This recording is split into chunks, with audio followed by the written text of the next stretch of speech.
ಮಕರ ರಾಶಿಯವರಿಗೆ ಈ ಒಂದು ಮಾಸದಲ್ಲಿ ಅಂದ್ರೆ ಜೂನ್ ಮಾಸದಲ್ಲಿ ಏನೆಲ್ಲ ಆಗತ್ತೆ? 3ನೇ ಮನೆಯಲ್ಲಿ ಶನಿ,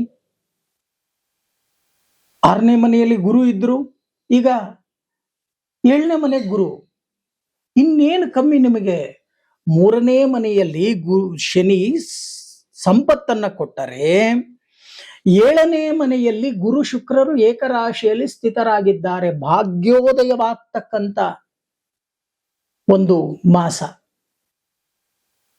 ಇಂಥ ಒಂದು ಮಾಸವನ್ನ ನೀವೇನಾದರೂ ಕಣ್ಣು ಮುಚ್ಚಿ ಕೂತ್ಕೊಂಡ್ರೆ ಅನುಭವಿಸೋಕೆ ಆಗಲ್ಲ.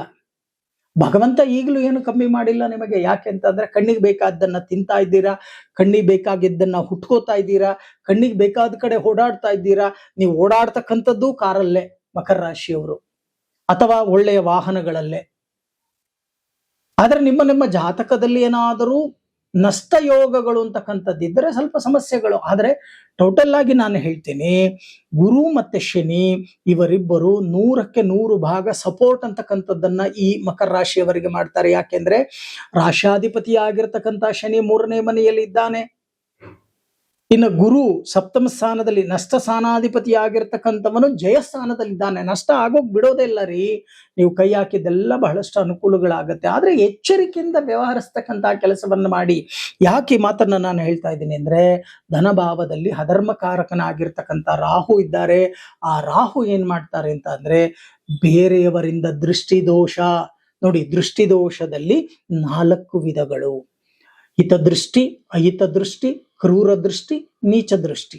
ಜೊತೆಗೆ ಶತ್ರು ಬಾಧೆಗಳು: ಹಿತಶತ್ರು, ಅಹಿತ ಶತ್ರು, ಕ್ರೂರ ಶತ್ರು, ನೀಚ ಶತ್ರು. ಈ ಶತ್ರು ಬಾಧೆಗಳು ಅಥವಾ ದೃಷ್ಟಿ ದೋಷಗಳು ಅಧಿಕವಾಗಿ ನಿಮಗೆ ಬರ್ತಕ್ಕಂಥ ಸಾಧ್ಯತೆ. ಅಯ್ಯೋ, ನಿನ್ನೆ ಮೊನ್ನೆ ನೋಡಿದ್ರೆ ಹಂಗಿದ್ದ, ಇವಾಗ ಹಿಂಗಾಗೋಗ್ಬಿಟ್ಟಿದಾನಲ್ಲಪ್ಪ ಅಂತ ಯಾರಾದ್ರೂ ಮಚ್ಚೆ ಇರೋ ನಾಲಿಗೆಯಲ್ಲಿ ಹೇಳಿದ್ರು ಅಂದ್ರೆ ಇನ್ನಷ್ಟೇ ಅವರ ಜೀವನ ಬರೀ ನಷ್ಟಗಳನ್ನ ಅನುಭವಿಸಬೇಕಾಗತ್ತು.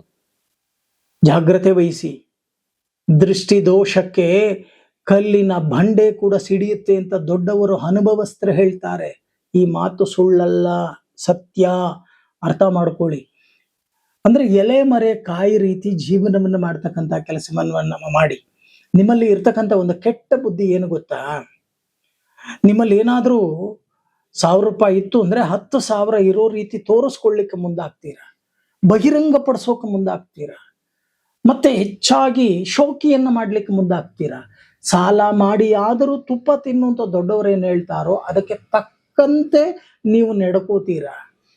ಸುಮ್ನೆ ಖರ್ಚು ಮಾಡ್ತೀರಾ, ಸುಮ್ನೆ ಕಾಸ್ಟ್ಲಿ ಊಟ ಮಾಡ್ತೀರಾ, ಸುಮ್ನೆ ಶತ್ರುಗಳ ಮುಂದೆ ಕಾಸ್ಟ್ಲಿ ಬಟ್ಟೆ ಹಾಕೊಳ್ಳೋದು, ಆಭರಣ ಹಾಕೊಳ್ಳೋದು, ಕಾಸ್ಟ್ಲಿ ಕಾರಲ್ಲಿ ಹೋಗೋದು, ಇವೆಲ್ಲವನ್ನು ಮಾಡ್ಲಿಕ್ಕೆ ಮುಂದಾಗ್ತೀರಾ. ಅದಕ್ಕೆ ಹೇಳೋದು, ಈ ಮಕರ ರಾಶಿಯವರಿಗೆ ದೃಷ್ಟಿ ದೋಷ, ಶತ್ರು ಬಾಧೆ ಅಂತಕ್ಕಂಥದ್ದು ಈ ಜೂನ್ ಮಾಸದಲ್ಲಿ ಕಟ್ಟಿಟ್ಟ ಬುತ್ತಿ. ಇದರಿಂದ ಏನಾದರೂ ನೀವು ಬಚಾವಾಗಿ ಬಂದರೆ ನಿಮ್ಮನ್ನ ಹಿಡಿಯೋಕೆ ಯಾರ ಕೈಯಲ್ಲೂ ಸಾಧ್ಯ ಇಲ್ಲ.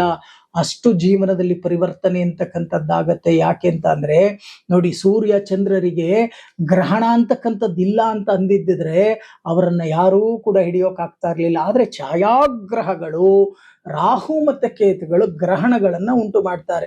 ಜ್ಞಾಪಕ ಇರ್ಬೋದು, ನಾವು ಚಿಕ್ಕ ಮಕ್ಕಳಲ್ಲಿ ವಯಸ್ಸಾಗಿರ್ತಕ್ಕಂಥವ್ರು ಹೇಳೋರು, ರಾಹು ಕೇತು ಅನ್ನೋ ರಾಕ್ಷಸ ಬಂದು ಸೂರ್ಯ ಚಂದ್ರರನ್ನ ನುಂಗು ಬಿಡ್ತಾರೆ, ಆಮೇಲೆ ಅವರು ಈಚೆ ಬರ್ತಾರೆ.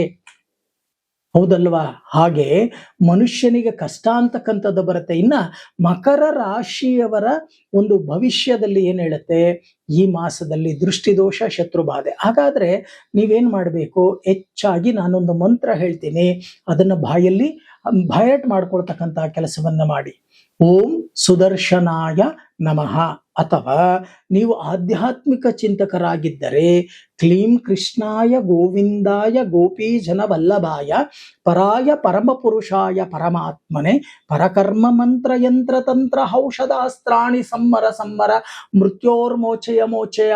ಓಂ ನಮೋ ಭಗವತೆ ಮಹಾಸುದರ್ಶನ ದೀಪ್ತೆ ಜ್ವಾಲ ಪರಿವೃತಾಯ ಸರ್ವದಿಕ್ಷೋಭನಕರಾಯ ಓಂ ಫಟ್ ಪರಬ್ರಹ್ಮಣೇ ಪರಂ ಜ್ಯೋತಿಷೇ ನಮಃ. ಈ ಮಂತ್ರವನ್ನ ಹೇಳಿಕೊಳ್ತಕ್ಕಂಥ ಕೆಲಸವನ್ನ ಮಾಡಿ.